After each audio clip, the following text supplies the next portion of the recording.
नमस्ते, राधा रसोईघरमध्ये तुमचं परत एकदा मनापासून स्वागत. आज आपण जो पदार्थ पाहणार आहोत तो पिठल्याचा आहे. हेल्दी आहे, खूप तब्येतीला छान असा शेवगा. याच्यापासून आपण पिठलं करणार आहोत. चरमरीत झणझणीत असं पिठलं करणार आहोत. पाहूया, चला मग माझ्याबरोबर.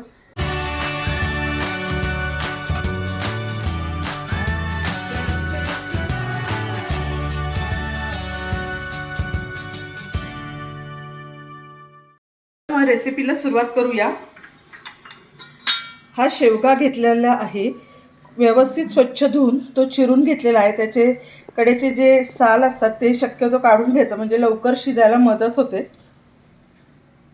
तेल तापत ठेवलं होतं, आपण फोडणी करून घेऊया. त्यानंतर हा शेवगा टाकायचा आहे.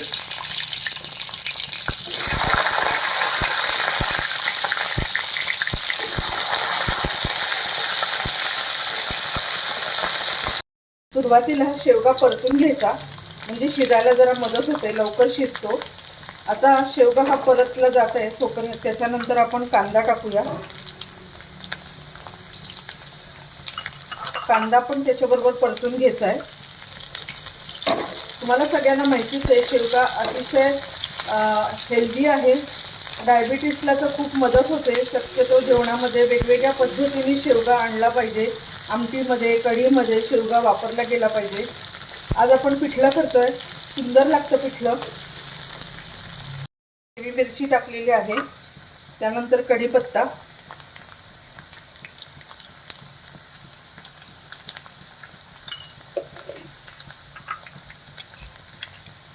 त्यानंतर एखादा चमचा आलं लसूण पेस्ट, हे परतून घेऊया.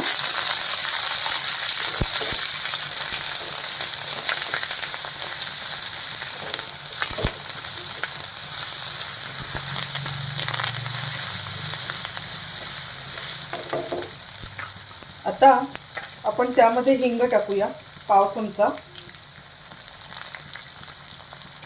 त्यानंतर हळद अर्धा चमचा, तिखट पण अर्धा चमचा.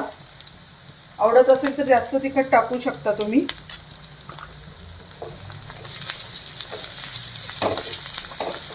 आता हे छान परतून झालेलं आहे. याच्यामध्ये आपण पाणी टाकूया.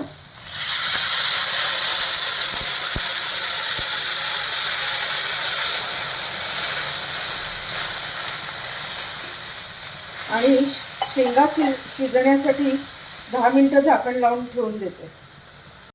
10 मिनिटं झालेली आहेत, पाहूया. शेंगा छान शिजलेल्या आहेत. शक्यतो कुकरमधनं काढू नका, कारण या शेंगाचा जो रस आहे त्याचीच खरी गंमत आहे. पिठल्यामध्ये हा रस उतरतो, त्यामुळेच आपलं पिठलं छान होणार आहे. त्यामुळे वेगळं शिजून वगैरे घेऊ नका. असंच मी ज्या पद्धतीने तुम्हाला दाखवलं त्याच पद्धतीने पिठलं करा. साधारण 1 वाटी बेसन घेतलेलं आहे. जर तुम्हाला बेसन बाधत असेल तर तुम्ही दळून आणताना मुगाची डाळ आणि ह्याची आपली हरभऱ्याची डाळ दोन्ही एकत्र दळून आणलं तरी हरकत नाही. छान एकजीव करून घेते, म्हणजे गाठी निघून जातील सगळ्या.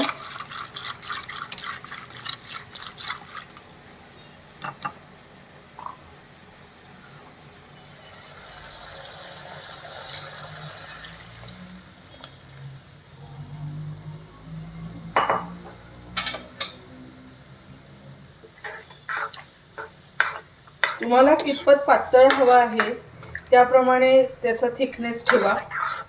आता सगळ्यात लास्टला आपलं मीठ घालायचं राहिलेलं आहे.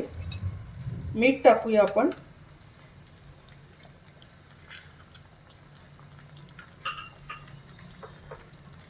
आणि कोथिंबीर. रंग बघा किती छान आलाय, चव पण छान येते या पिठल्याची एकदम.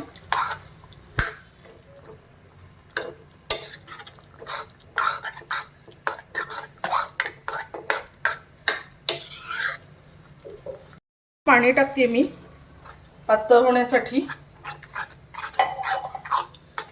नंतर छान वाफ आणून घ्यायची पिठल्याला.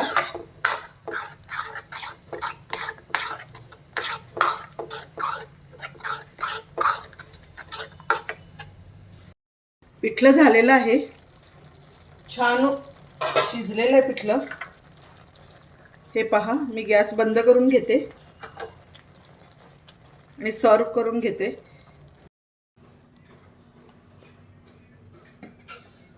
हे पिठलं चवीला तर छान लागतंच.